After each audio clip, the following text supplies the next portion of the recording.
Hello guys, can you hear me? Let me know if I'm audible.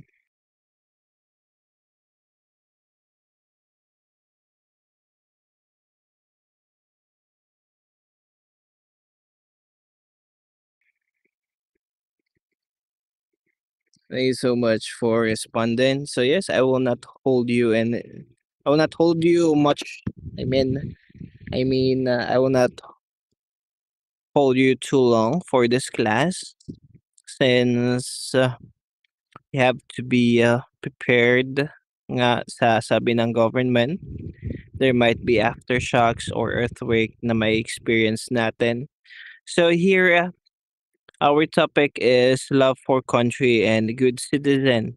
So in times like this, one of the best things we can do as a good citizen ng country natin is to be prepared to what will happen or to expect for earthquake calamities is the best one of the best things we could do is to take care of ourselves. Have to be prepared. Ano ba yung mga need na kailangan i-prepare in expecting yung mga calamities.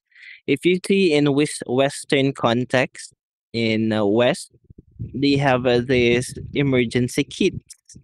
May mga, well, iba naman kasi sa context nila, but for them, they are prepared for these things to happen. Like they have a basement na may nakastore na mga food if there are tornadoes.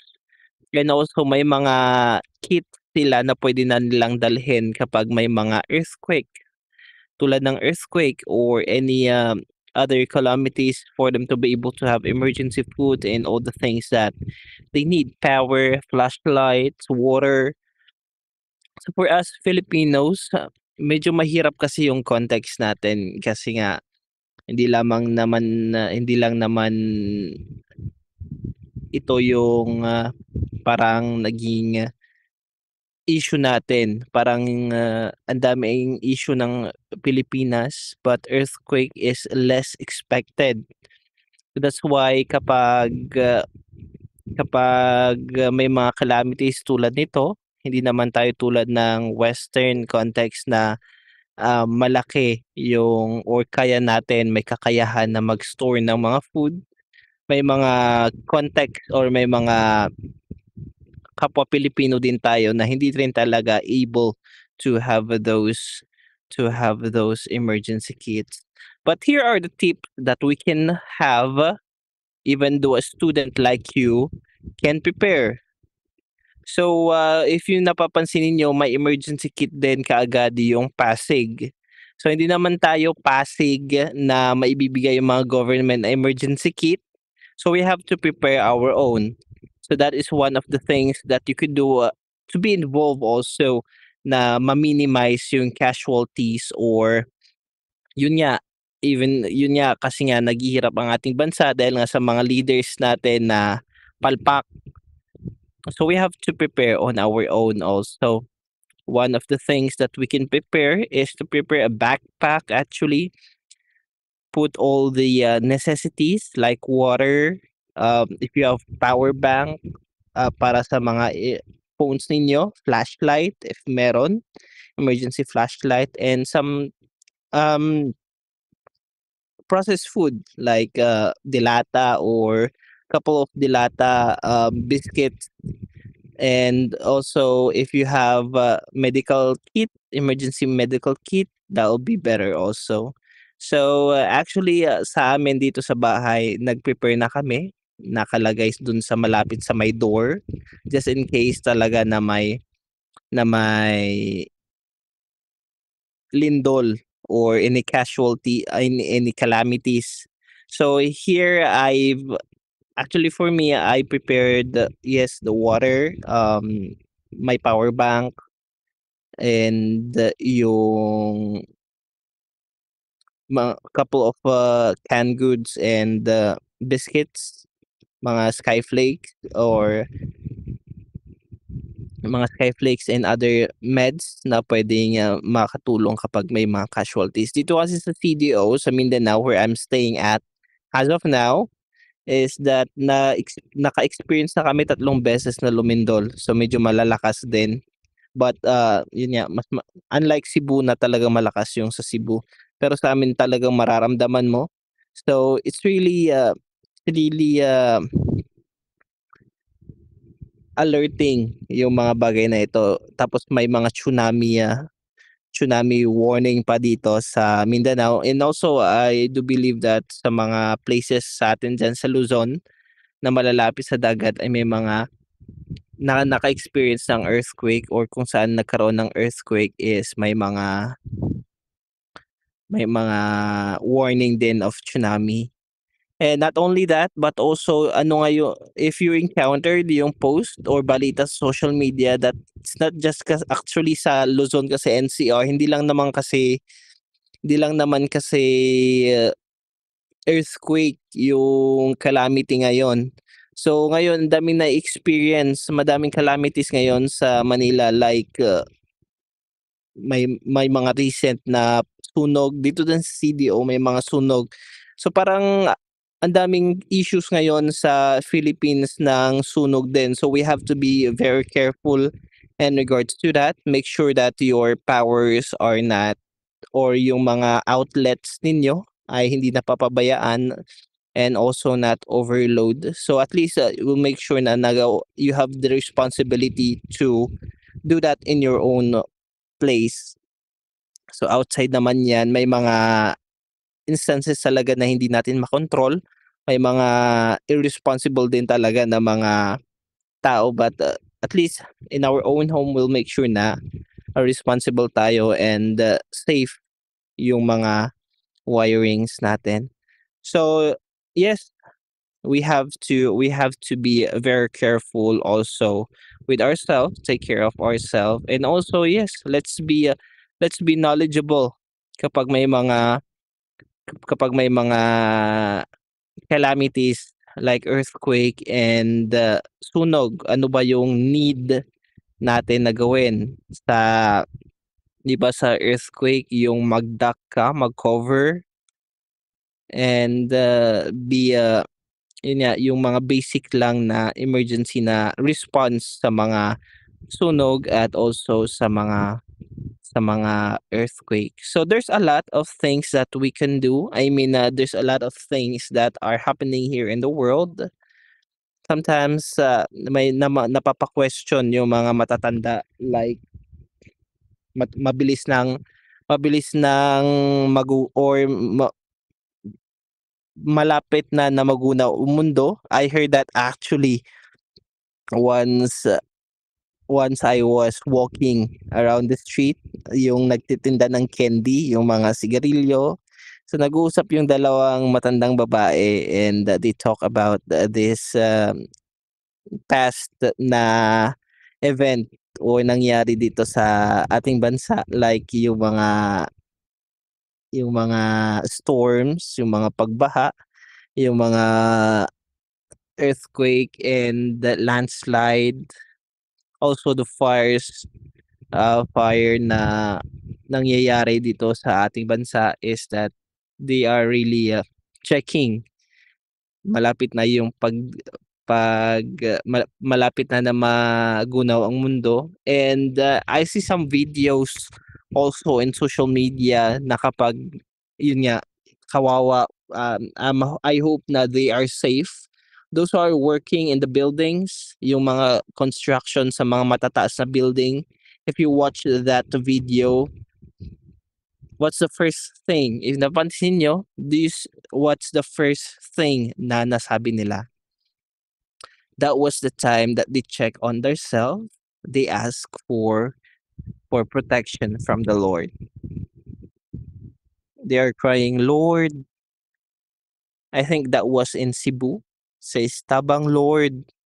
I don't know what that means, but what I understand is when those workers ask for protection from God. Sometimes these things happen in our life for God to remind us na maybe it's time for you.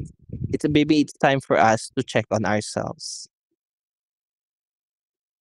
Once this happen into our life, not just that we are prepared physically, mentally, are we also prepared spiritually? Will we still will we still worship God in spite of this all? That's a big question on us. Of course, when these things happen in our life, a lot of things will go or a lot of things will sink in to our minds. Ang dami mong iisipin, ang dami mong alalahanin. But one thing na dumadarating sa ating utak kapag may mga casualties is when you are between life and death situation, you ask God or you ask protection from God. You ask salvation from God. So here's the thing. When was the last time we checked ourselves with God? When was the last time that we had reflection and talked to God, remembered God?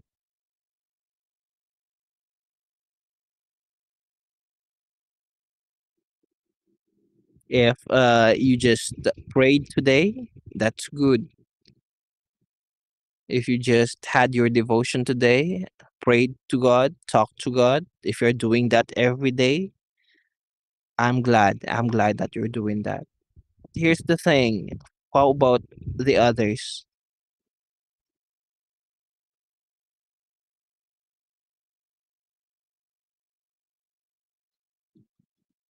When was the last time that we had self reflection and be consistent with God? So, yes, I do believe that these things happen. God allows these things for us to be able to see not just His power, but also His goodness. That in spite of it all, you're here having your class. You are safe in your place now. And now you have time and be reminded, you have the privilege to be reminded of what are the things that needs to be done before calamities happens in our life. I know Job is one of the Bible characters who experienced maybe a tragedy in his life. He lost his Job is a very wealthy man, and then his he lost his properties, yung mga alaga niyang animals was stolen, yet he still worshiped God. He lost his sons and daughters. He still worshiped God. He had sickness, boils, and any skin disease. He still worshiped God. He still he's still in or he's still with God. Hiniwalayan siya ng kanyang wife. He was still with God. That doesn't mean na natutuwa siya sa mga nangyayari. Of course, he's been frustrated. He shared that frustration with God. Ba't pa ako pinanganak? Sabi niya kay God. And yet, God reminded him of his place. And when he survived all that spiritual battle, kasi hindi lang naman yan physical and mental battle, financial battle, but also yung spiritual mo din, spiritual life mo din, or spiritual, yung kaluluwa mo din ang yung may battle dyan. That doesn't mean that God create those evil things that happened to Jonah's life, but he allowed it. And nung na-survive niya lahat ng pagsubok ng buhay niya, dinoble ng Panginoon yung kayamanan niya. I don't know if nagkabalikan sila ng wife nila, but I do believe that yung fulfillment sa buhay ni Job ay naramdaman niya. So for us here, we might have some frustrations, but let's share it with God. Let's not forget to check ourselves with God as we check on our families when calamities happen. Let's check on our friends, and also let's check ourselves with God. So yan lamang. I will not hold you for too long since yun nga, you have to please do be prepared also. Prepare your emergency kits. If yung mga hotline numbers, if need, save ninyo sa phone ninyo, power banks, water, food, or anything that you can use for emergencies, please do prepare that. So yes, any questions? So actually we did not have our lessons, so yun nga. We'll resume our lesson next week. And wala rin activity ngayon. Any questions, clarifications, or anything? So for your grades, guys, I'm still waiting for the response para makapag-upload ako. I'm not yet done actually with the grades, but I'm working on it. So please do bear with me. Give me at least for this week. Let's wait for the response for the support to allow me to upload your grades.